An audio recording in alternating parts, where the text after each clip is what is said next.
Ana Cecília Peta Roselli Marques, eu sou médica psiquiatra, estou presidente da Associação Brasileira de Estudos do Álcool e Outras Drogas, a ABAT. O tema da minha conversa com vocês é o alcoolismo, que é o estandarte na área das dependências.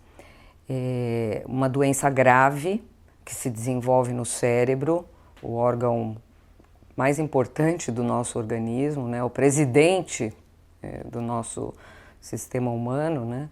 E, portanto, uma doença, do meu ponto de vista, maligna, né?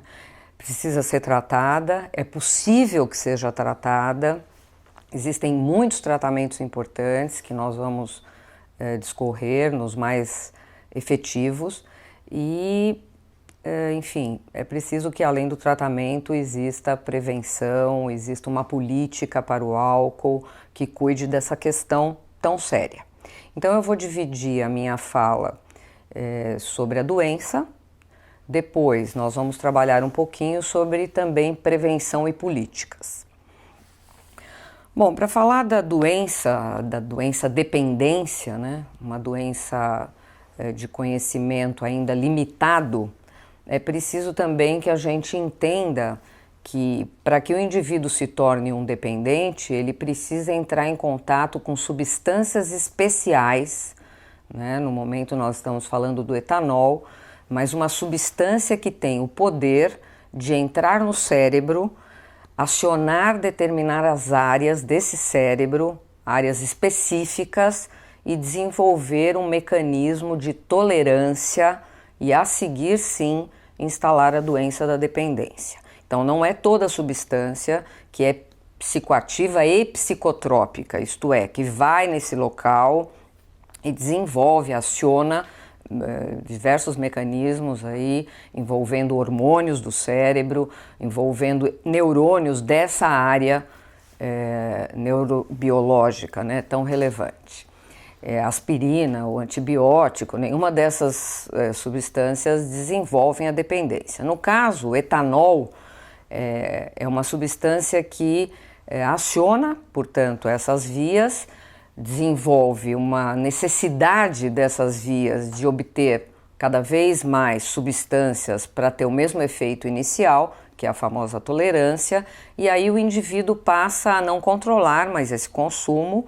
Ocorrem aqueles episódios que todo mundo já conhece, vê no seu entorno, que são os abusos, né? Episódios onde o indivíduo bebe mais do que desejaria, apesar dos problemas, e a seguir ele não mais consegue ficar sem a substância passa a ser parte do seu repertório, da sua vida, impactando diferentes áreas. Então, só nesse parágrafo, a gente tem pelo menos os 4, 5 critérios mais importantes para a gente definir a doença dependência. O aumento do consumo para obter o mesmo efeito, a falta de controle sobre esse consumo, e com isso a gente tem inclusive sintomas conhecidos como fissura, né, aquela urgência por beber. O indivíduo tem impacto nas diversas áreas da sua vida, o etanol, o álcool passa a ter uma relevância no seu dia a dia, e quando ele fica sem a substância, ele apresenta um quadro de muito sofrimento, que é a famosa síndrome de abstinência, e que obviamente, se for tratada, for bem diagnosticada muito antes do tratamento, esse indivíduo consegue adentrar aí um processo para estabilizar a sua doença. Essa doença, ela tem um conhecimento muito recente, né? Ao longo da história do álcool na humanidade, né? Nós passamos por várias etapas dessa conceitualização, digamos assim. Inicialmente era entendido como comportamento moral, e, obviamente, um comportamento moral era reprimido, né? A principal política usada pela sociedade foi a da repressão, e não funcionou, sem a menor dúvida, né? Não sabíamos até então, nós estamos falando da década de 40, né? Do século passado, portanto, que usar o álcool, perder o controle sobre ele e depois passar o resto da vida dependente dele, envolvia todas essas áreas importantes do cérebro e promovia tanto transtorno, né, o transtorno por uso de substâncias. Mais para frente, na década de 50, se entende melhor o processo e se percebe que o indivíduo perde o controle sim, que ele passa a não conseguir mais inibir o comportamento de beber e, portanto, esse comportamento moral fica um pouco rejeitado aí pela sociedade e se começa a pesquisar sobre o tema. Mas só em 70 que essa doença é entendida como um processo onde é preciso tratamento formal, onde é preciso cuidar da família, que é esse entorno que também adoece, e principalmente as consequências dessa doença, que vão muito além do cérebro, atinge o indivíduo como um todo, o sistema gástrico, o sistema pulmonar, o sistema cardiovascular, promovendo inclusive deterioração de células e originando cânceres, né? Então, uma doença que atinge o indivíduo como um todo. Então, nós estamos falando de uma doença que é conhecida há muito pouco tempo. E, portanto, estamos falando também que existe um conhecimento por vir, que a gente espera que ajude de forma muito importante no tratamento. Muito importante no tratamento. Porque também, infelizmente, ainda nós não sabemos fazer a prevenção, né? Principalmente nos países em desenvolvimento, nós estamos sempre correndo atrás das doenças, nós não sabemos prevenir as doenças, né? E também, de uma forma ainda precária, temos feito o tratamento. Bom, então vamos falar um pouquinho de tratamento. Eu acho que agora é direcionar, já que é uma doença do cérebro, né, que se desenvolve no cérebro, que impacta o indivíduo como um todo e o seu entorno. É importante que a gente diga que, apesar disso, temos tratamento como tratamos outras doenças crônicas, né, adotamos o mesmo modelo, que é o modelo de doença crônica, que é o alcoolismo, né? E, portanto, trabalhamos com taxas de efetividade como para outras doenças crônicas, como diabetes, a hipertensão arterial, doenças autoimunes, né? Que o tratamento produz uma efetividade em torno de 50% a 60%, quando no tratamento são adotadas as melhores práticas. O que significa isso? Que se nós já temos 40 anos de estudo sobre o alcoolismo, sabemos sim como tratar e conseguir atingir essa taxa esperada para uma doença crônica. Tratar 50%, 60% dos indivíduos que aderem ao tratamento, permanecem ao tratamento e buscam serviços de excelência que obviamente aplicam as melhores práticas disponíveis. Como é uma doença crônica, né, nós temos que ir lá na sua causalidade, né, e falar de causas de doenças crônicas, nós estamos falando de multifatores que determinam a dependência de álcool. É uma doença multifatorial. E aí nós vamos investigar na primeira fase do tratamento do indivíduo todas essas causas, que são biológicas, psicológicas, sociais e espirituais. Hoje nós já temos estudos muito importantes, inclusive no Brasil, mostrando que fatores relacionados à espiritualidade influenciam na prevenção, no tratamento dessa doença.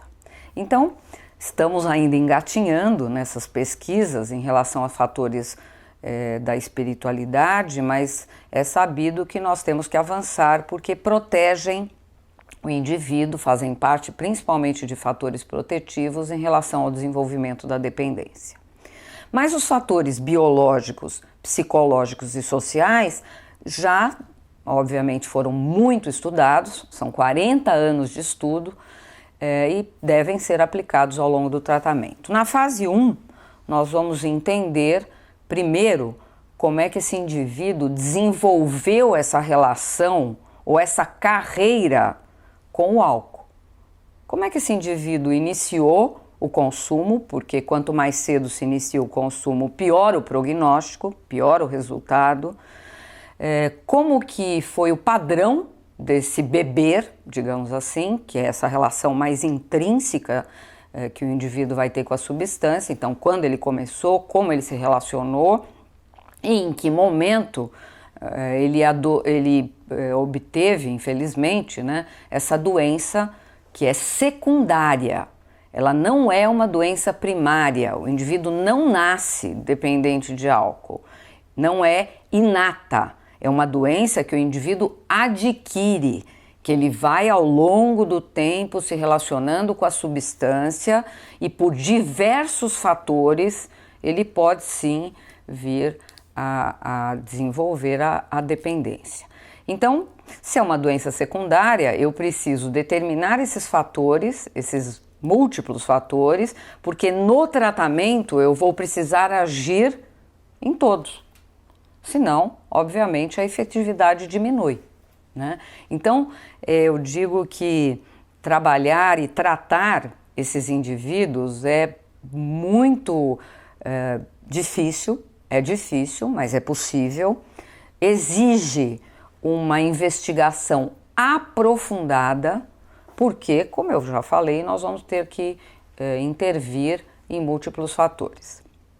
Bom, falei fatores biológicos e vou começar por aí, né, nessa fase inicial, porque é sabido também que famílias que têm dependência nos seus membros, nos seus antecedentes, né, nas figuras parentais, nos avós, nos tios, doam essa mesma propensão, essa mesma vulnerabilidade para os seus filhos.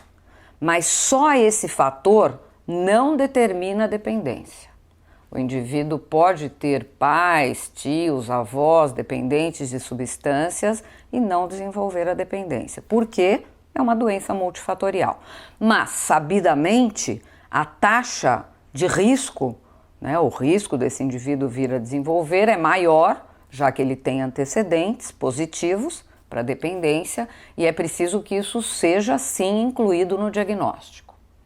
É preciso também que outros fatores sejam investigados, como outros transtornos de humor, outros transtornos mentais. Sabidamente, indivíduos que têm transtornos de ansiedade, transtornos depressivos, transtornos por déficit de atenção e hiperatividade, transtornos de humor bipolar, transtornos opositivos desafiadores, enfim, outros transtornos mentais e do comportamento também são fatores predisponentes aí para o indivíduo utilizar a substância. Por que eu estou dando esses exemplos? Porque no momento que eu vou tratar a dependência de álcool, se eu não tratar os fatores que contribuíram para essa dependência, esse indivíduo ao longo do tratamento vai recidivar com muito mais frequência que indivíduos que não têm esses fatores muito claros, ou pelo menos não tiveram esses diagnósticos prévios. Então é muito importante uma investigação aprofundada desses indivíduos. Bom, falei de fatores biológicos, fatores psicológicos e sociais, eles estão sempre muito juntos nessa investigação, porque eles têm a ver com o ambiente onde esse indivíduo viveu. Então, é preciso investigar a família, é preciso investigar os conflitos intrafamiliares, é preciso investigar esse relógio biológico do indivíduo, isto é, como é que ele vive a vida, se ele tem um ritmo circadiano, isto é, ele dorme no horário certo, ele acorda no horário certo, se a dieta é adequada, se a relação dele com o estudo, com o trabalho é eficaz, é equilibrada, enfim. Esses outros fatores, os psicossociais, eles pesam na determinação da dependência em torno de 60% desse determinismo. 40% fica para esse determinismo biológico. Então, se eu conseguir investigar todos esses aspectos, eu vou sim caminhar para essa fase 1 do tratamento do dependente com mais eficácia. Ao final dessa fase 1, com o diagnóstico na mão, aí sim eu consigo entender qual vai ser, ou pelo menos desenhar, né, qual vai ser o tratamento a ser oferecido para esses indivíduos. Não é só uma investigação, uma biografia, né, como eu descrevi agora, que é preciso para fazer o diagnóstico de um paciente com a dependência de álcool, né? É preciso um exame físico aprofundado, é preciso que a gente investigue, muitas vezes, com exames complementares esse indivíduo, porque já no início eu já relatei que essa doença atinge todos os sistemas orgânicos e o indivíduo que vai sofrer de um mal orgânico, cardiovascular, gástrico, não detectado, ele não vai se sentir competente durante a síndrome de abstinência e ele vai ter dificuldade de se manter abstinente, então é preciso que essa investigação seja bastante aprofundada nesse aspecto também, e é preciso um exame psiquiátrico, um exame psíquico, para que a gente faça todo o levantamento dessas características individuais ou até de transtornos individuais que vão recrudescer no início do tratamento da dependência. Então, essa fase 1, do meu ponto de vista, é a mais importante, é onde eu tiro uma fotografia com várias dimensões desse indivíduo, tridimensional, né, como eu acabei de explicar, e com esse conteúdo na mão e junto com a família, a gente vai poder desenhar melhor a fase 2 do tratamento, que é a fase de desintoxicação. Muitos indivíduos, ao fazer o diagnóstico, nós vamos ter que desintoxicar internados em função da gravidade do quadro. Muitas vezes essa internação ela é domiciliar. É verdade, é possível que em muitos pacientes a gente consiga desintoxicar dentro da própria casa, afastando temporariamente esses indivíduos dos seus trabalhos ou dos seus estudos e protegendo nessas primeiras 3 semanas os dependentes desses estímulos sensoriais que estão no ambiente e que fazem sim com que o indivíduo tenha uma chance muito aumentada de recaída, de não conseguir ficar abstinente durante a fase de desintoxicação. Então, quando os profissionais dessa área dizem que muitas vezes é preciso internar o paciente para promover a desintoxicação, não é uma política repressiva, é uma condição de saúde, de proteger o indivíduo para que os estímulos do ambiente não desgastem esse cérebro, esse corpo e conduzam, infelizmente, o indivíduo a múltiplas recaídas. Casos graves, quando são internados, têm uma eficácia muito alta, protegem o indivíduo, criam uma condição de estabilização da doença por muitos meses a seguir, infelizmente até que numa doença grave ele possa ter novas recaídas, já que as recaídas fazem parte do tratamento, fazem parte da doença.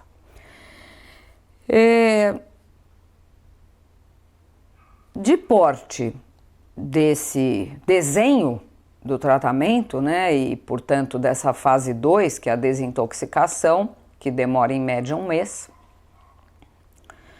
a seguir, com os outros diagnósticos que são possíveis de realizar durante a desintoxicação, isso é muito importante, né? Durante a desintoxicação, muitas patologias são detectadas, é possível que a gente entenda melhor os transtornos primários, como eu falei, porque o indivíduo está sem a substância, né? A substância mascara, o uso da substância mascara os outros problemas que esse indivíduo pode ter. Por isso que é tão importante a abstinência.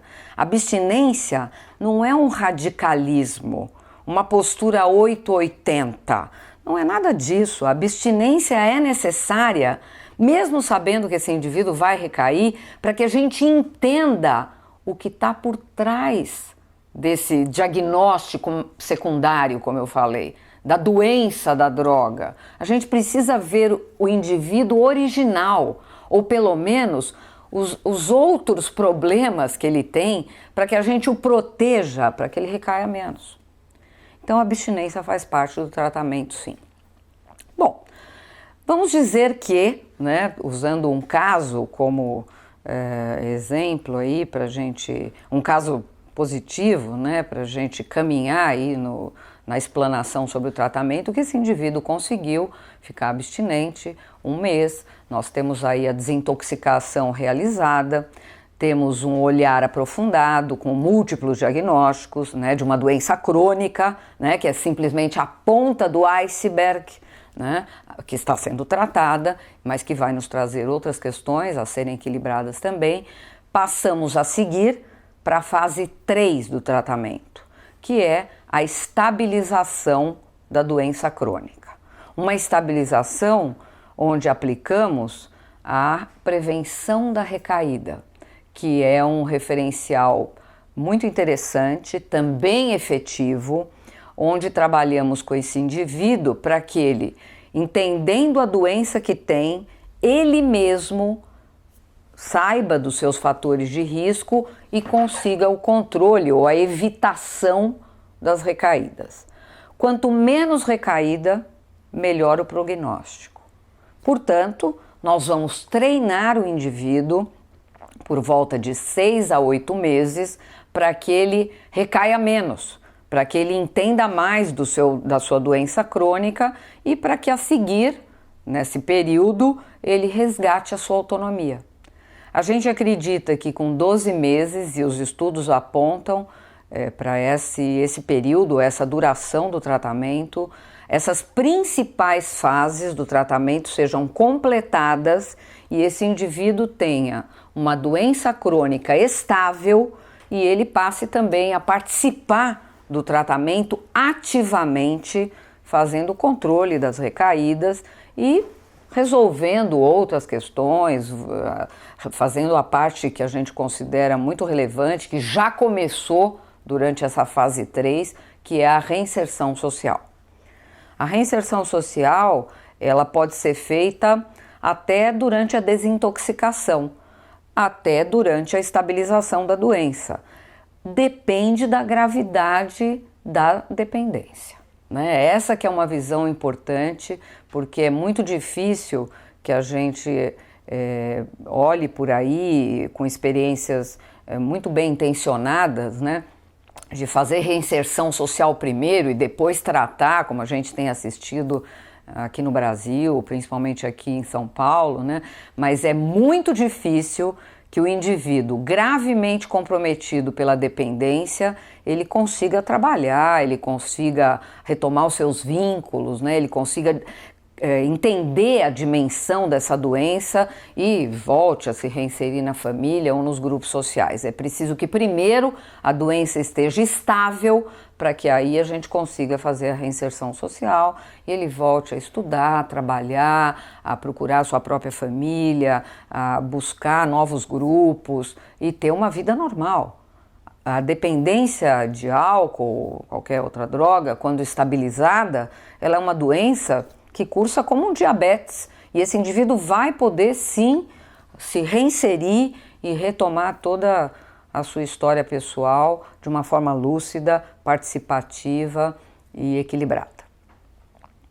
Bom, eu falei bastante de tratamento, né? E eu acho que só fechando a parte do tratamento, uma doença crônica que não tem cura, ela vai cursar com uma fase de manutenção, e esse indivíduo, uma vez por ano, uma vez cada 6 meses, depende da gravidade da dependência, ele volta ao seu clínico, ao seu profissional de referência, para fazer a manutenção, sim, o segmento dessa doença.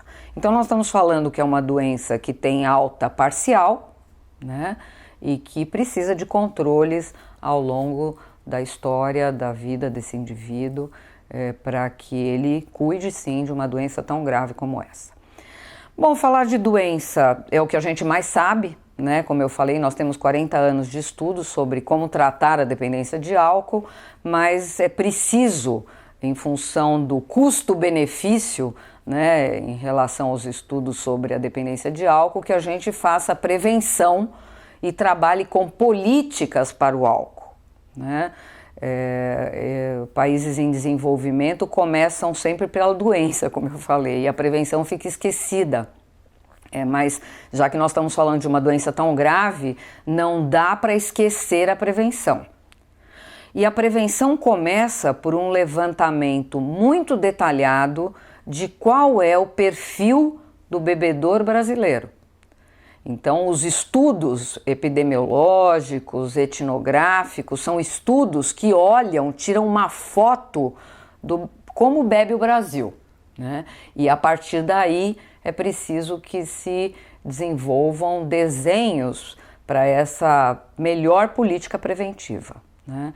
O Brasil não tem prevenção, engatinha no tratamento e tem zero de controle da oferta do álcool.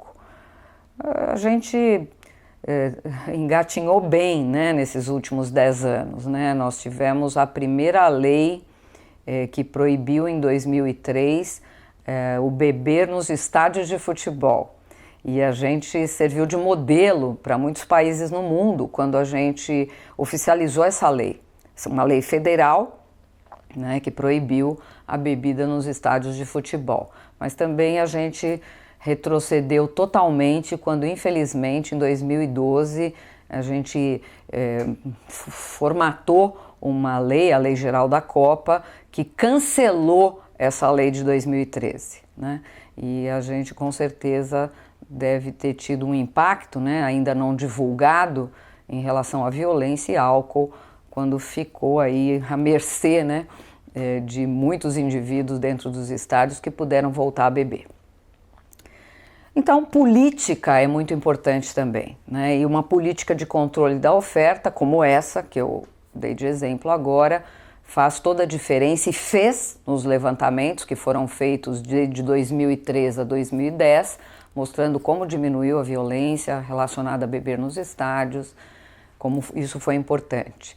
A gente também tem a lei de zero no beber e dirigir, né? Então, alcoolemia zero, né? Tolerância zero para o álcool no trânsito, mas infelizmente uma lei que não é fiscalizada, o impacto é grande no começo, como a lei é oficializada, e depois a lei fica aí à mercê do indivíduo, né? Que como não tem prevenção, não tem uma campanha preventiva sistemática, contínua, eficaz, que ensine para o indivíduo o problema do álcool, né, no cérebro, ele não acredita que a lei é importante, ele burla a lei, né? Então hoje, nos levantamentos, a gente já tem a volta, né, ao beber e dirigir, né? A alcoolemia zero tem sido muito pouco efetivada, né, no Brasil, em diferentes estados aí do país.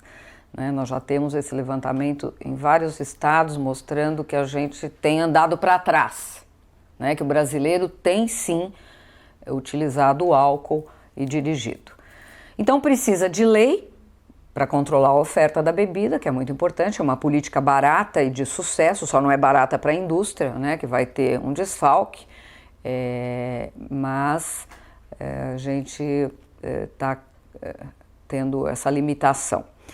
Nós temos uma outra lei que é muito importante aqui no estado de São Paulo, é uma lei federal também e que o estado de São Paulo reforçou, tornando crime, da mesma forma, pouco fiscalizada, que é a proibição de venda para menores, nos bares, né? Mas infelizmente né? Eu trabalho com um projeto de política municipal numa cidade do interior do estado de São Paulo, e lá 100% das meninas compram bebida com menos de 18 anos e 60% dos meninos compram bebida sem documento e sem nenhuma restrição. É uma lei estadual, né? Então, lei que não é assimilada pela população e não é fiscalizada, não funciona, infelizmente. É uma política barata, eficaz, mas o indivíduo precisa entender o porquê da lei, que seria a prevenção, seria uma campanha bem feita, seria uma ação nas famílias, junto com as famílias, para protegerem as crianças, para que elas cresçam com uma consciência diferente em relação ao etanol. Não é uma política repressora, é uma política protetiva, para que os adolescentes entendam que o etanol é tóxico sim, e principalmente tóxico para crianças e adolescentes. Então, eu acho que tratar a gente já sabe, prevenir e fazer controle da oferta, infelizmente a gente ainda carece, e eu espero que a próxima geração, que os próximos pesquisadores se dediquem a isso, né?